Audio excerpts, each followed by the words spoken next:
Assalamualaikum warahmatullahi wabarakatuh. Jumpa lagi kita di channel Kiman TV. Kali ini bersama saya Chandra.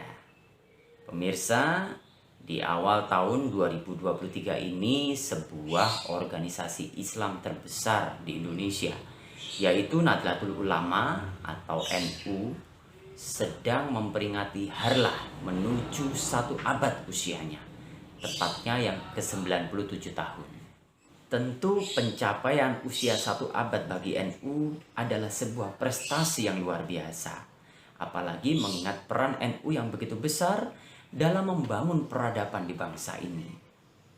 Namun pemirsa, sesungguhnya ketika NU didirikan pada bulan Januari tahun 1926, ada tokoh yang turut berpartisipasi besar di dalam pendirian NU.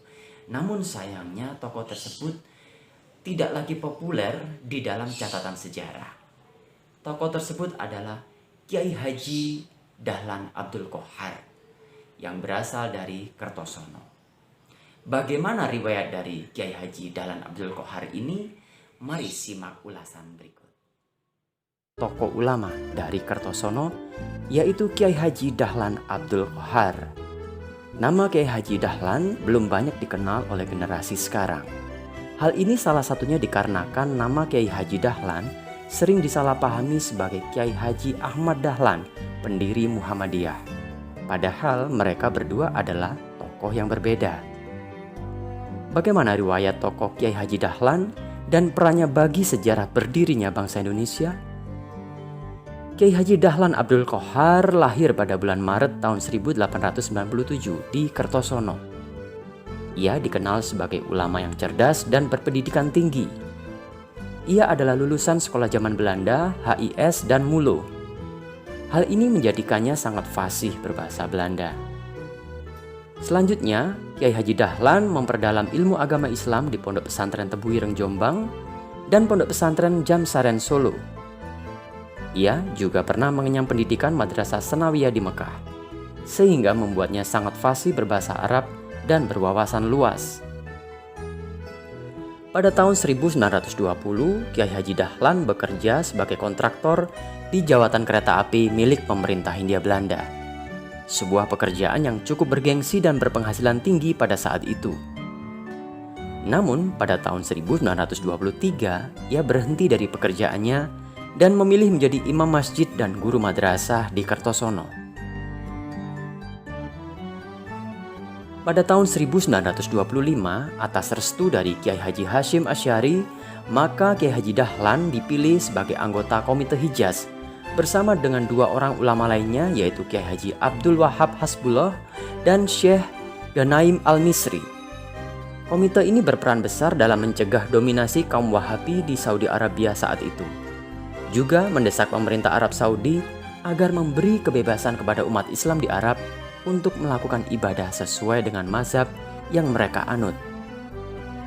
Langkah Komite Hijaz ini membuat ulama-ulama Islam Nusantara sangat disegani di mata negara-negara Islam dan dunia internasional. Menyadari akan besarnya peran Komite Hijaz, maka dikembangkanlah organisasi Islam yang lebih besar. Pada tanggal 31 Januari 1926, Kiai Haji Dahlan menjadi salah satu anggota yang mengesahkan berdirinya organisasi Nahdlatul Ulama atau NU yang berhaluan Ahlul Sunnah wal Jamaah. Sementara Kiai Haji Dahlan sendiri didaulat menjabat sebagai sekretaris PBNU yang berkantor di Surabaya. Kiai Haji Dahlan juga adalah seorang jurnalis yang sangat piawai dalam menulis. Pada tahun 1930, ia merintis tabloid Suara Nahdlatul Ulama dan ia sendiri menjadi pimpinan redaksinya. Suara Nahdlatul Ulama menjadi saluran informasi agama dan isu-isu kebangsaan bagi umat Islam pada akhir masa kolonial Belanda. Media tersebut berperan besar sebagai penggalang persatuan bangsa yang saat itu masih terkotak-kotak dengan latar belakang suku, budaya, dan daerah yang berbeda. Ketika masa pendudukan Jepang di Nusantara, Kiai Haji Dahlan bergabung ke dalam organisasi Barisan Pelopor atau Suisintai yang dibentuk oleh Insinyur Soekarno pada tahun 1944. Swi Sintai bertujuan untuk menumbuhkan rasa cinta tanah air dan mempererat persaudaraan rakyat untuk mempersiapkan kemerdekaan Indonesia.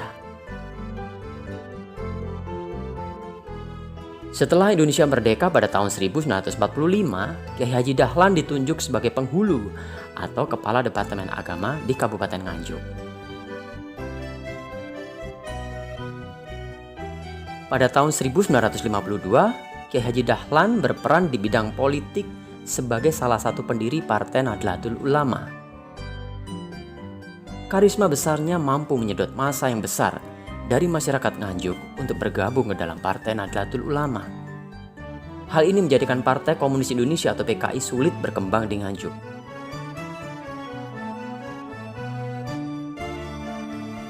Pada pemilu tahun 1955, Partai NU berhasil menjadi partai terbesar kedua di Kabupaten Nganjuk setelah PNI.